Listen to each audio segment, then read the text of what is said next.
Yeah, it is 1,000 years overdue. Hello. All right. Hello. Welcome back to Librophiliac Knits. I still haven't come up with a shorter, easier to remember name, so you're stuck with me now.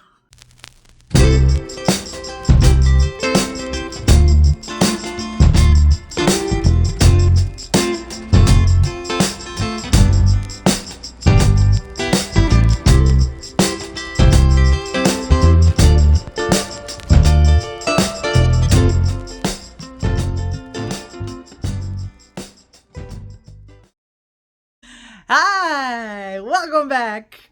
Yes, it's me, your old friend Kat. I haven't been here in 6 months, and gosh, I don't know if you've missed me at all, but that's okay. I've missed you. I don't know what happened. There just all of a sudden a Tour de Fleece came to an end, and my YouTube mission just fell right off the edge of the planet. I'm coming to you from St. Paul, Minnesota, where I live with 2 of my children and 4 pets, my partner of many years, and more wool than I know what to do with. This little corner of the internet is generally going to be talking about knitting and spinning, a little tiny bit of crochet and sewing, wool prep, and whatever other random thing I've gotten into lately. Sourdough bread making, really. As you can see, I chopped off all my hair this week, so I'm feeling swishy and wonderful. I did it myself, so don't at me if it looks bad. I haven't been in to see my fantastic hairstylist Will at Hair Police. Shout outs to him because he's so good at what he does. What can I tell you? My friends, I had to go back and look at my previous episode, which was episode 16. I was talking about Tour de Fleece. I completed Tour de Fleece. I spun 5 wonderful skeins of yarn. And then, I don't know, life got in the way. You know what happened? I overcommitted. No. My youngest started school, and I said to myself, you are going to have so much time to do so many things. You'll be able to be like a professional YouTuber. You could make a video every week. And you know what happened? I caught up on 4 years of not enough sleep, and it was glorious. I have done a little bit of knitting and a little bit of spinning since then. I finished the projects that I was talking about in that previous episode. And I am going to do a little bit of a 2023 recap today and tell you what my 2024 plans are, because it's just past the new year. I don't know, I guess that is more than enough intro, so let's get into things. Yeah. So, first things first. I was participating in the Great Stash Down, which is a Discord chat that you can join too if you are so inclined. It has a whole bunch of people who are trying to be a little bit more thoughtful about making with what they already have. Along those lines, this year I asked my daughter to go shopping in my stash and gift me back my own yarn as a fun way for me to open Christmas gifts without getting any more yarn or costing much money. And she actually listened to me and did it, and it was hilarious and wonderful. I opened a gift that was unexpectedly full of stuff that I already own. It made me really happy.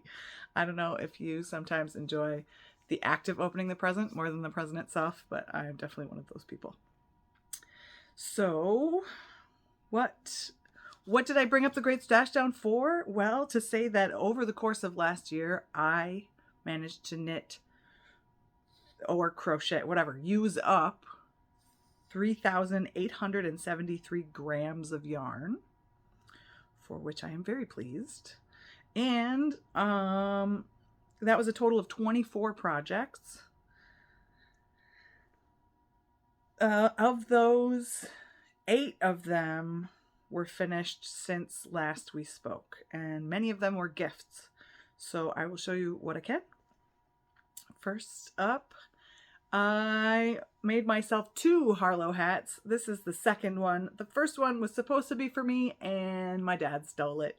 And I'm glad that he did, because I have failed to make him a hat that he actually enjoys over the course of many years. I have tried and tried and tried and failed to make him hats that he likes. So this one, finally, I made one like this, but the brim was like down here, and I wanted it to have like a big fat brim that went deeply over my ears.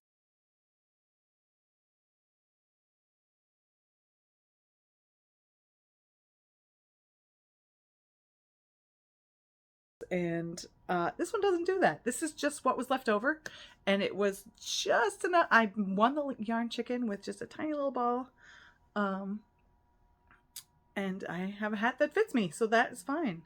This is a double-sided brioche, the Harlow hat by Andrea Mowry, and on the inside, look at this fun. This is Bittersweet Malabrigo Rios, I think. No, Madeline Tosh. Bittersweet was the name of it. Madeline Tosh Vintage. And on the outside was my first attempt at a fractal spun, hand spun yarn in black, white, and gray. I don't remember anything else about the wool. I just, bought a braid and was learning how to do fractals. And the yarn's fantastic. And it ended up with like a fun white brim. I really enjoyed this pattern so much that I made it twice in a row. And I loved how these 2 yarns played together. I think this was a good choice. And it's reversible, so I can wear it all the time to match any of the things. And that makes me really happy. And while I was getting on the bandwagon of all the most popular hats to knit, I also made myself a Musselburgh by Soldatig. So this monstrosity, as you can see, turns into, kind of get it back together, a nice thick hat, and I made it so that finally I do have something that folds over the ears. I did not win the yarn chicken this time. This was looks like hand spun, but was actually mill spun yarn that I got at our local fiber festival many years ago, and then thought I would use it for something and didn't have enough. Utopia, like EWE, female sheep utopia, was the name of the yarn maker, and Parrot was the colorway. And then when I ended up not having enough, I just striped it with some gray Wool of the Andes from Knit Picks, because I've got way too much of that. And it's fun. I mean, I think it works out well. And again, it's reversible, so whatever you're feeling, you've got lots of options. You can see my failure to make it a seamless color change, but it's pretty minor in the grand scheme. I'm very happy with both of these. Ta-da! Hats. The other, let's see, of the 6 hats, the other ones that I made, 2 of them were baby hats, so they've been gifted to babies, at my work, just randomly, because I felt like it. And then another one was hand spun, and my daughter took it, so I can insert pictures. I don't have them with me. Yeah. And then, of course, last July I was talking to you about the dress I was crocheting. Having never crocheted a garment before in my life, I finished this dress by Tinderbox Courtney Clark, and I followed the pattern, but the joys of a cotton silk blend, it's stretched a little bit, and what I've ended up doing is wearing it backwards if I don't want the girls to be completely out. This dress has pockets. I left it pretty short. I will insert a little bit of footage of me wearing the dress so you can see it. It's winter, so I've got a shirt on under it, and I'm not sad. And then I left it as like in progress, even though I was completely done with all of the crocheting, until I finally added, and this is what I just had in the house. I added, per the directions, I added a band of elastic, but I didn't quite have enough elastic, so I had to sew together the fat stuff with the skinny stuff. And this is what we've got. But it works. It holds the dress up. It helps it not sag even further, which is important. It's pretty comfy and cute, and I have worn it and I love it. Very pleased with my first crochet garment. And you know, it was a massive amount of yarn out, so that was pretty cool. And then the other, you know, elephant in the room. Look, I knit a whole sweater. Was a really good, kind of more difficult than I expected it to be, challenge for me. This darker, look how pretty this is. This darker color, and obviously, again, I lost the yarn chicken. This darker color is from Winnie Jo Fiber Co., who has an Etsy shop, and the colorway was called Tuscany. And then this I will have to look up. I don't remember the name of the yarn company, but the colorway was called Smelly Cat. I bought this at the Fiber Festival also many years ago, mostly because I was so entertained. I mean, it's a great colorway, but also I was so entertained by the colorway name, Smelly Cat, after Phoebe from Friends and her song, that I had to purchase it. And this was totally on a whim. Like, originally I was just going to knit a single color circular yoke, nothing else special about it, sweater. But this is what my design process looks like. All of a sudden, without planning, in the middle of it, I'm going to suddenly add something. And here it goes. And it turns out, you see all of these fun speckles, they very closely match sort of the colors that are in here, which means that the sweater, when we got to this flower, it's pretty low contrast. So sometimes you can see these browns. This was in the contrast color, not in the main color, but it's almost indistinguishable. So that made the flowers kind of fun and blend in, which I really liked. And then I had to reknit the sleeves about 3 times because they weren't long enough. I didn't want to, it wasn't even a bracelet length sleeve. It was like a 3/4 length sleeve. I made skinny little, I'll see if I can go back and find pictures, but like originally it looked like, look, I haven't woven those in yet. Dang it. I outed myself. Dang it. I had these like super short, I thought it would match the length of these, but I didn't make the hem white, which I could have done in retrospect. But I got to about here, and then one sleeve was longer than the other, and I had to like unravel them and try and make them even, and then I decided I would use this as the cuff, and it just was this endless fight. And then I was wearing it for a little while, and then I wouldn't like it, and I went back, and eventually this was how I finally got to a place where I really like how the sleeves fit and what the length of the cuffs are. And I have determined that the next sweater that I knit, I'm going to go for the like ridiculous cuffs that I can pull all the way down over my knuckles, because I'm in the mood for one of those. It's winter. Yeah. So those are my finished objects as quickly as I could since last July. And I only brought one of my finished spins to show you because I'm so pleased with it. This was 2 braids of Great Barrier Reef. It's 50% Shetland and 50% rose fiber from Heavenly Knit Shea. So I spun it up on my birthday present to myself, which was an electric eel wheel 6.0. So ta-da, look, I can make stuff. And it was really long and it's super squishy, and I don't remember how much, but it looks like it's going to be like a fingering to sport weight yarn.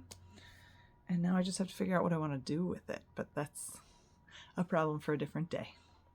In total, in 2023, I spun 2,468 grams of yarn, which means, you know, I didn't necessarily have as much exodus of fiber as I meant to, but I really acquired a lot of fiber over the summer thanks to having a friend who's a shepherdess and getting some further contacts through her. So, you know, about 1,400 grams of fiber out in total for the year is still nothing to sneeze at.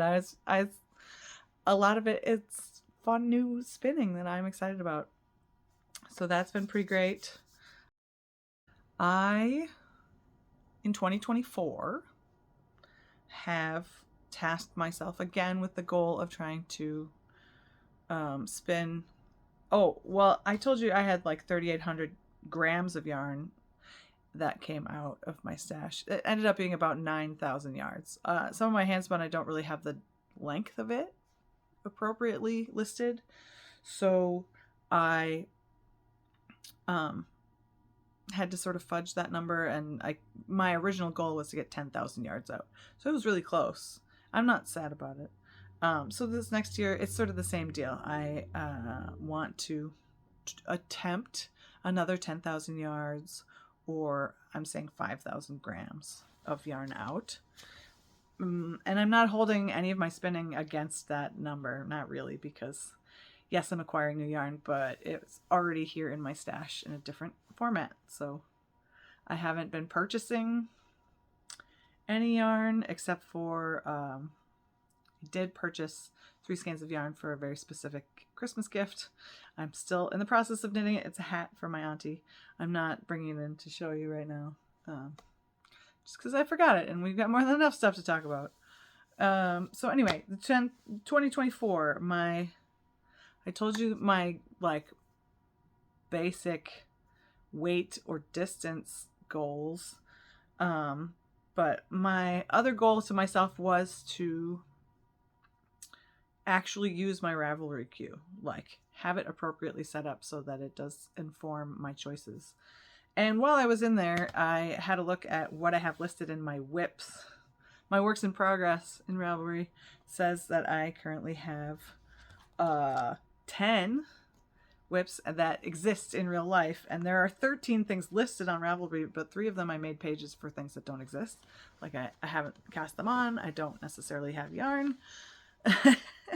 Well, that's not true. One of them I cast it on, I got about halfway through, and I realized that it was a hat and it wasn't going to fit me, so I ripped it all the way out and made different, like, have plans to use different yarn to make the same hat so that it will actually fit. I could technically have just kept going with it and given it to my child, but at the time that was not my mission. And yeah, so I can show you a couple of my WIPs because I do have them here. This one, first one, not super exciting, although I did break my knitting needle and have to get new ones. I'm just making a sock. This is a DRK Everyday sock by Andrea Mari, and I am having the worst time with the heel, the turning of the heel. I don't know why. It has been, I mean, this is a heel I've been wanting to try, but it turns out to just be something that my brain doesn't enjoy. So I think this will be my first and last pair of socks with that. What's it called? I can't remember. I'll try and look it up. That particular brand of heel.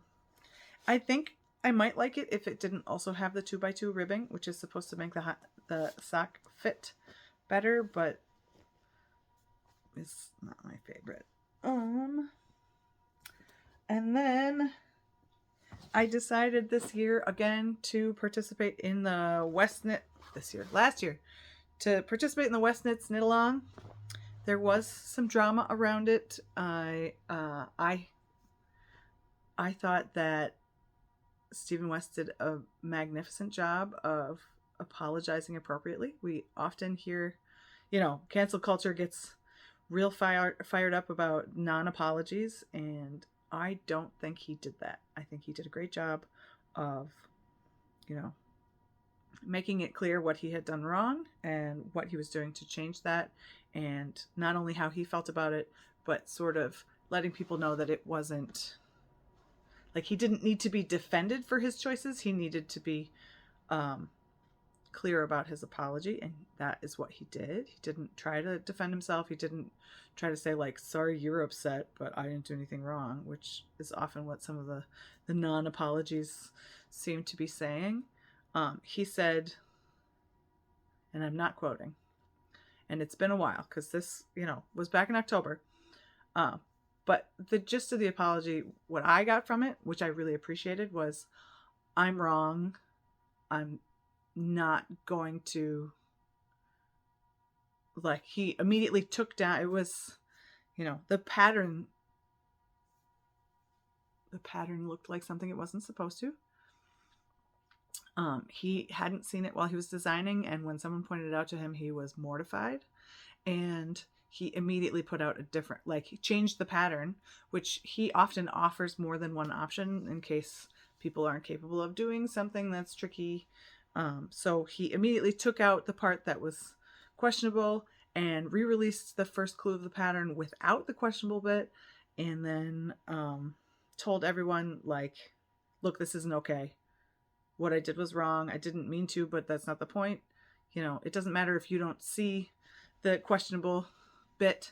If you like the pattern, it doesn't matter. This was not okay. People were hurt.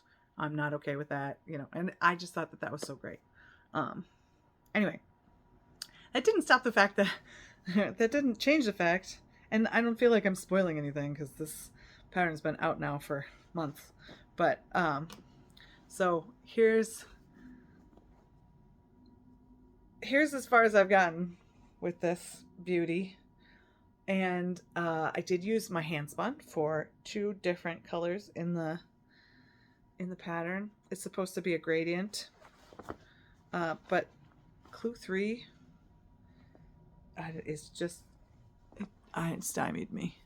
It wasn't even the problematic bit, but there's just so much counting, and I don't think I did it right every time, and it does look pretty cool. But anyway, these 2 yarns are both my hand spun. And this one right here was fiber that was sent to me by Marce of HeyBrownBerry in a trade earlier last year, which was so fun. And here are the other 2. I had the worst time picking. But I think that I chose well as far as a fun gradient goes. I might run out, but whatever. I'm having a good time. Someday, maybe I'll finish it. I just have to be in the mood to count to 4 over and over and over and over again, and I'm not always. Sometimes I don't want to count. I just want to knit. And that, I've got it in the bag that came with the 2022 Advent. That was between Les Garçons and La Bien-Aimée. An Advent that came with its own pattern that I chose not to knit, so I still have all of that yarn waiting to turn into some other thing. I don't know what. I don't know why. I just wasn't feeling it, so I didn't make it. Last year, one of the few times that I did break my no-buy was to purchase a couple of Isolde de Tigre patterns. I had never really bought any of her patterns before, but I got the Knitworthy Volume 7 because of this cowl. It's called the Coracle Cowl, and again, I got tired of counting, and so I kind of stopped. I'm using a farm yarn called, what's it called? Dakota Spun from Dakota Fiber Mill, And it is 60% wool, 40% Angora, a 3-ply DK weight. And here's what and it's so fun. And my daughter says that it looks like the top of a pie. Delicious. So I'm super excited for this to be done. But again, there's a lot of counting just to make this cool pattern, and I have to be in the mood for it. And that one is living in my katydid bag with roller skates on it. Yeah, and I love it.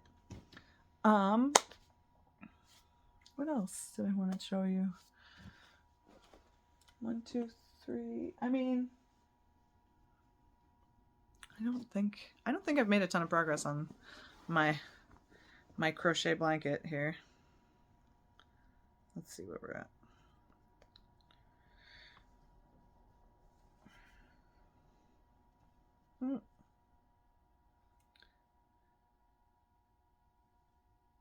No, not really. I mean, that's okay.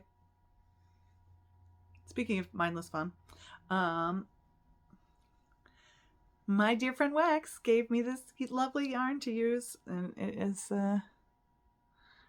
she gave me 2 or 3 skeins of it, so that I can just go and go and go and not worry about switching colors like I was doing here, and not trying to match the stuff I started out with. I haven't worked on this in a while, so that's enough of my whips. My works in progress. They're all doing just fine. The other thing I suppose that I should show you,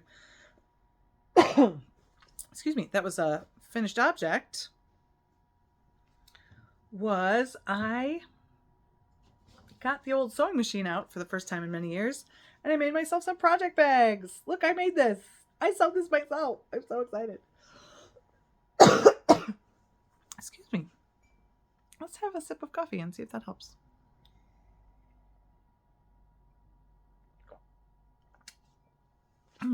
Iced coffee. I made sure to give myself pockets on the inside. Oh, look at this fun. Can you see it? Oh my gosh. Come on. Burp, burp, burp, burp. It's pens. Isn't that fun? Little ballpoint pens. But anyway, I made sure to make that I put this. This is totally in the wrong place. This is not where I should have put it. I don't know what I was thinking. I thought that the majority, like the bulk of the weight would be down here, and it wouldn't make sense to have the, but like if I ever get around to it and decide to seam rip this out, I would put this up here because it doesn't make sense. And then I made a couple of these. I just can't remember where I stuck the big safety pins so that I can get the ribbon through so that I can close it. Look at this fun fabric. It just has big cats on it. I love it. I made, I'll add a picture. I made about 10, I think. 6 or 10 project bags, and immediately, you know, as usual, gifted some of them away and want to make more. It was fun to get the sewing machine out. I hadn't had it out. I had to go back and look in my Etsy purchase history to find the patterns that I had purchased. Now I got fluff in my nose, sorry. The patterns I had purchased to make project bags.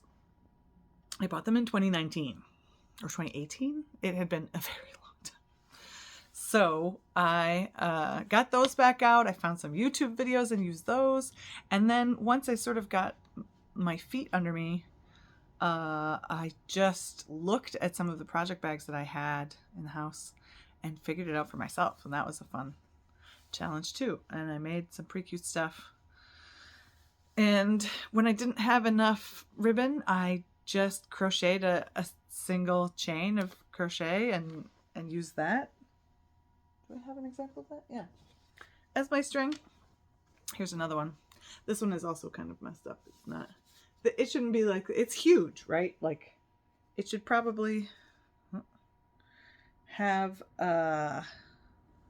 like purse straps, like a proper purse. But I still gave it a cinch, and I'm using single crochet to be able to cinch it. Oh, look! Well, there it is. Dirt. So right now I can cinch this shut, and then this makes sense. I don't know, whatever. I'm still a novice at making things, and I'm having a good time. This year, in my goals, I do hope to sew myself a garment. I really want to make a dress out of double gauze, like a hinterland dress or orchards dress. By hinterland is So Liberated, I think, and orchards is Vivian.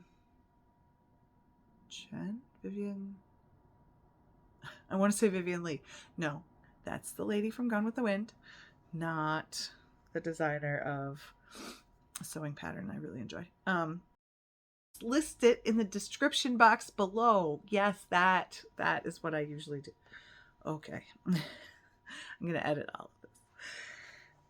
What else? What else do I want to tell you? Yeah, so I sewed a bunch of stuff. I knit a bunch of stuff. I crocheted something. I spun my little heart out. It was a lovely year. And then for Christmas, my mommy bought me a drum carder because she's the best. And she knew that would help me process the dozens of pounds of raw wool I have in my home. So that's pretty exciting. And that is sort of what has happened to the rest of my 2023 and is the plans for my 2024. In other news, I think the biggest mention would be that I rejoined the roller derby after a 3-year hiatus, and I have been having an absolutely glorious time skating and, bashing into people. It's so much fun. I love that sport so much. If you have not had a chance, if you don't already, come to see me with the Minnesota Roller Derby, then I would highly recommend that you find one of your local leagues, because they could definitely use your support, and check them out. Roller derby's kind of everywhere. It is a super empowering sport. It's all volunteer owned and operated, so the people who are doing it really do it for their own benefits. And oh my gosh, I'm so excited. I can finally finish this. I can't believe it was there the whole time. Yeah. We have about next weekend, and I love it so much. What else can I tell you, my friends? There's not much. I guess the other big, bragging rights moment for me for 2023 was that I reached my goal of 201 books read.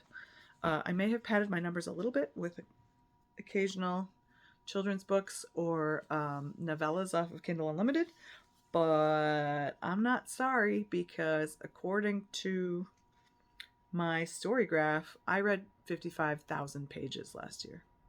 So that was fantastic. I really, especially, by November, it was like, you are way behind. Like, you have to read 7 more books to catch up with your goal. And I was like, it's not going to happen. And then it did. And this year I have already read, I reread Fourth Wing, and then I read Iron Flame. And now I have to figure out what on earth I'm going to read next. I'm working on the Spinner's Book of Fleece, which is really good. Giving me some, of course it's making me want to go out and buy more fleece, so I gotta watch myself and just spin what I have. But, yeah, I'm having a great year so far. It's been a whole week. I hope you are too. If you haven't already, please do like and subscribe, and I will look forward to not falling off the internet for 6 months again, friends. So thanks so much for watching. Have a great day. Bye.